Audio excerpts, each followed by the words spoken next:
Bonjour Antoine Armand, alors vous êtes député de Haute-Savoie, mais également porte-parole du groupe Renaissance ici à l'Assemblée nationale. Où est-ce qu'on en est d'un accord? Est-ce que c'est bouclé? Écoutez, nous, on chemine. Nous cheminons vers un accord. Pourquoi? Parce que nous souhaitons qu'il y ait un accord. Nous souhaitons, nous, majorité et responsables aussi, politiques, qu'il y ait un accord. Oui, un accord possiblement avec d'autres forces politiques, plutôt qu'un désaccord. Plutôt qu'un désaccord qui se ferait sur le dos des Français. Et au fond, c'est ça qu'on cherche. À cette heure, quelques heures avant la réunion de la commission mixte paritaire, les réunions continuent. La Première ministre a reçu hier certaines forces politiques. La majorité continue à consulter parce que nous sommes ouverts au compromis, ouverts au débat, ouverts à la co-construction sur un sujet qui est absolument majeur pour les Français, qui est l'immigration.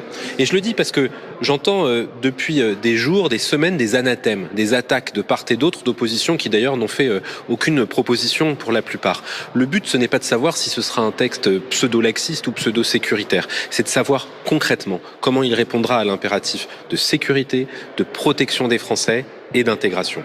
Je sais que vos téléphones portables ici à l'Assemblée nationale chauffent un peu ces dernières heures parce que vous avez certainement accès à certaines informations sur ces négociations. Les Républicains, ce qu'expliquait Gilles Bornstein, dans un premier temps expliquait qu'il souhaitait le texte du Sénat et seulement le texte du Sénat.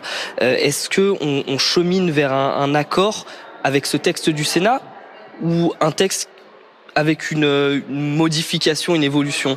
C'est tout l'objet des discussions qui se tiennent en ce moment, mais je crois que même au sein des Républicains, certains ont déjà indiqué leur volonté de revenir sur certains points, de décaler certains points de discussion, de les reporter dans d'autres textes. Je pense à l'aide médicale d'État, qui était pas acceptable en l'état pour la majorité. Je pense à d'autres choses comme l'interdiction des mineurs dans les centres de rétention administrative. Chacun fait un pas. Et au fond, je vais vous dire, que ce soit les Républicains, que ce soit la majorité, c'est ce que nous demandent nos compatriotes. Moi, je suis député de Haute-Savoie. À Annecy, les gens me disent pas je veux un texte de gauche ou de droite. Ils me disent je veux un texte qui permet d'assurer la sécurité des Français, d'expulser certains étrangers délinquants qui représentent une menace pour l'ordre public. Et puis d'un autre côté, oui, comme beaucoup d'entreprises, comme beaucoup d'entrepreneurs, je veux que certains travailleurs puissent être régularisés dans les métiers en tension, les aides-soignants, les restaurants, dans les endroits où on a besoin de main-d'œuvre. Ce texte, il est nécessaire selon vous pour la majorité. Vous parliez pour les Français, mais également pour la majorité. Est-ce que, selon vous et selon les discussions, vous avez lâché du lest sur certains points?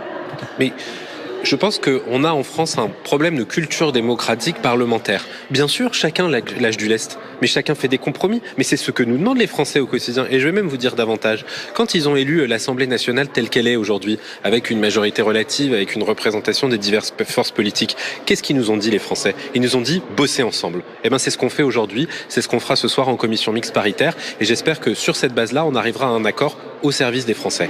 La commission mixte paritaire va débuter à 17h. Elle va durer combien de temps selon vous? Elle dure habituellement plusieurs heures. C'est le principe d'une commission mixte paritaire avec tout le travail qui a été fait en amont. C'est ce qui se passe depuis des jours. On réfléchit aux mesures, aux compromis qu'on peut trouver à leurs limites constitutionnelles, institutionnelles et surtout, et je vais vous dire, c'est la préoccupation principale de la majorité, c'est pour ça qu'il y a tant d'échanges et des téléphones qui chauffent, comme vous dites, c'est que nous, on cherche l'efficacité. On cherche pas les symboles. On cherche pas des mesures qui n'auraient pas vraiment d'effet pour lutter contre l'immigration illégale ou qui seraient des mesurettes pour l'intégration. On cherche des choses transformantes, des choses qui répondent à la problématique qui est devant nous, qui est celle de fermeté et d'intégration. S'il y a un accord ce soir, le texte arrivera pour un vote au Sénat en début d'après-midi, puis à l'Assemblée nationale demain. Donc un vote dès demain, mais est-ce que les députés de la majorité voteront tous ce texte? Écoutez, je ne m'engage pas pour mes collègues. Ce que je peux vous dire, c'est que la majorité est extraordinairement soudée et unie. Pourquoi? Parce que nous sommes sur un texte qui est difficile, qui est délicat à aborder, qui fait appel à des parcours, à des sensibilités de vie, sensibilités politiques différentes. Donc il y a un débat. Mais je vais vous dire, dans notre groupe qui est présidé par Sylvain Maillard, il y a deux piliers. Une démocratie interne. Nous votons, nous discutons. Je le dis parce que ça pourrait servir d'exemple à d'autres partis politiques comme la France Insoumise qui semble avoir oublié le vote. Et puis un deuxième point qui est l'ouverture, la bienveillance, la capacité à discuter ensemble. C'est ce qui fait que si nous avons un accord sur un texte qui respecte les principes et le mandat que nous avons donné, je crois que nous aurons demain une très large majorité, une unanimité dans notre groupe pour faire avancer ce texte. Il n'y a pas de risque de fracture dans la majorité demain lors du vote? si le texte est trop à droite? Écoutez, la commission mixte paritaire va travailler et on verra ensuite si nous avons un accord, quel est le texte qui ressort de cet accord. Mais nous avons confié à la commission mixte paritaire, nous députés de la majorité de Renaissance, un mandat dans lequel les négociateurs de notre groupe vont jouer et avec lesquels ils vont trouver un accord. Et sur cette base-là, je pense qu'il y aura une très grande unanimité de la majorité parce que, quelles que soient les sensibilités qu'on a au sein du groupe Renaissance, on partage un point commun, la sécurité, l'efficacité, l'intégration. Merci.